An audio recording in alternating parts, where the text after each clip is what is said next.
ও যুবক, সমস্ত তোমার বন্ধুরা সব হারাম সম্পর্ক রিলেশন করে, অনেক মেয়েদের সাথে বিবাহ বহির্ভূত সম্পর্ক জড়িয়ে যায়, সবাই হারাম আনন্দ ফুর্তি করে। তোমার মন চায়, সুযোগও আছে, কিন্তু তোমাকে সবর করতে হবে, তোমাকে অপেক্ষা করতে হবে বৈধ স্ত্রীর জন্য। হারাম পথে উপার্জন সবাই করে, তুমিও চাইলে করতে পারো, করার প্রয়োজনও তোমার হয়তো আছে, আবার সুযোগও আছে, কিন্তু না, সবর করো, নিজেকে দূরে রাখো, একটু অপেক্ষা করো। সবর করতে কষ্ট হয়, কিন্তু সবর করার পর সবুরে মেওয়া ফলে। সবুরে মেওয়া কি সাথে সাথে ফলে? সবুরে মেওয়া ফেলতে হলে অপেক্ষা করা লাগে, ধৈর্য ধারণ করা লাগে। আল্লাহ আমাদের সবাইকে সেভাবে ধৈর্য ধারণ করার তৌফিক দান করুন। তাহলে ভাইরা আমার, গোটা জীবন জুড়ে আমরা এই সিয়াম সাধনার মাধ্যমে এখান থেকে শিক্ষা গ্রহণ করে তাকওয়ার চর্চা, হারাম কাজ ছাড়ার চর্চা, এটার ট্রেনিং, এটার অনুশীলন, এটার রিহার্সেল, এটার প্রশিক্ষণ, এটার শিক্ষা এবং দার্স আমরা রমজানের রোজা থেকে গ্রহণ করব ইনশাআল্লাহ।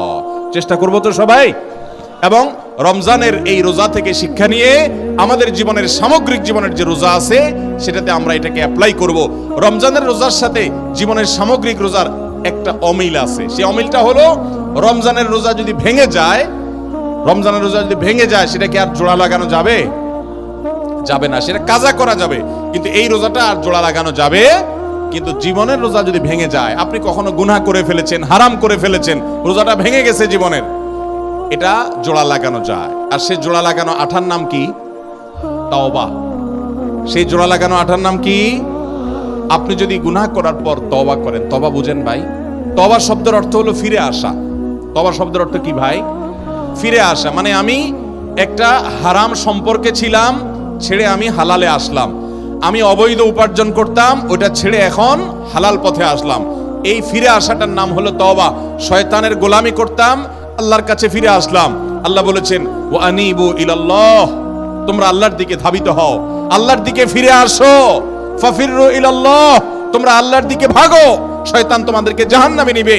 নবী করিম সাল্লাল্লাহু আলাইহি সাল্লাম বলেছেন, তোমরা জাহান্নামে পতঙ্গের মতো, পোকার মতো আগুনে যেরকম ঝাঁপ দিয়ে পড়ো, তোমরা সেরকম ঝাঁপ দিয়ে পড়ো। হারামের হাতছানি তোমাদেরকে ডাকছে, চতুর্দিকে হারাম। শিক্ষা প্রতিষ্ঠানে যাবেন, ব্যবসা বাণিজ্য করতে যাবেন, চাকরি বাকরি করতে যাবেন, বিদেশে যাবেন, চাষাবাদ করতে যাবেন, সমাজে বসবাস করতে যাবেন, রাজনীতি করতে যাবেন, যেখানে যাবেন হারামের হাতছানি। হারাম ছাড়া কোথাও টিকা কঠিন হয়ে যায়, সবাই ঝাঁপ দিয়ে সেদিকে চলেও যায়। কিন্তু নবী সাল্লাল্লাহু আলাইহি সাল্লাম বলেছেন, আমি তোমাদের কোমর ধরে ধরে শুধু টানি জাহান্নাম থেকে বাঁচাবার জন্য। এটাই নবীদের ডিউটি। আলেমরা সেই ডিউটিটা পালন করেন। এই ডিউটি পালন করার পর অল্প সংখ্যক মানুষ বাঁচতে পারে, এই লোকগুলো জান্নাতি হয়। আর বেশিরভাগ লোক গড্ডালিকায় এবং স্রোতে গা ভাসিয়ে দেয়, তারা জাহান্নামী হয়। আল্লাহ আমাদেরকে জান্নাতি হওয়ার তৌফিক দান করুন। আমরা রমজানের রোজা থেকে তওবার শিক্ষা গ্রহণ করব তো ইনশাআল্লাহ। আমরা রমজানের রোজা থেকে সবরের শিক্ষা গ্রহণ করব তো ইনশাআল্লাহ। আমরা রমজানের রোজা থেকে তাকওয়ার শিক্ষা গ্রহণ করব তো ইনশাআল্লাহ। আল্লাহ আমাদের সবাইকে মুত্তাকি হওয়ার তৌফিক দান করুন, সিয়ামের উদ্দেশ্যকে বুঝার তৌফিক দান করুন, সিয়ামের উদ্দেশ্য হাসিল করার তৌফিক দান করুন। রমজান শেষে যেন আমি মুত্তাকি হতে পারি, সেই তৌফিক আল্লাহ তাআলা দান করুন। রমজান মাস চলে গেছে, আপনি কোনো গুনাহ ছাড়তে পেরেছেন কিনা, কোনো বদঅভ্যাস ছাড়তে পেরেছেন কিনা, কোনো ভালো কাজ শুরু করতে পেরেছেন কিনা, এটা প্রমাণ করবে আপনার সিয়াম সাধনা সার্থক হয়েছে নাকি ব্যর্থ হয়েছে। আপনি যদি রমজান শেষে দেখতে পারেন যে হ্যাঁ, আমার ধূমপান করার বদঅভ্যাস ছিল, আমি রমজানে আল্লাহর ভয়টা ছেড়ে দিয়েছি, আর ধরি নাই, আলহামদুলিল্লাহ, আপনার সিয়াম সাধনা সার্থক। আমি রমজানে তওবা করেছি, হারাম সম্পর্কে আর যাব না, আমি রমজানে তওবা করেছি, হারাম উপার্জন আর করব না, এটা যদি আপনি ধরে রাখতে পারেন, তাহলে আপনি সুধারণা করতে পারেন যে আমার রমজানের সিয়াম সাধনা সার্থক। কারণ আল্লাহ বলেছেন, লাআল্লাকুম তাত্তাকুন, রোজা দেওয়াই হয়েছে যাতে রোজা রেখে তুমি মুত্তাকি হতে পারো।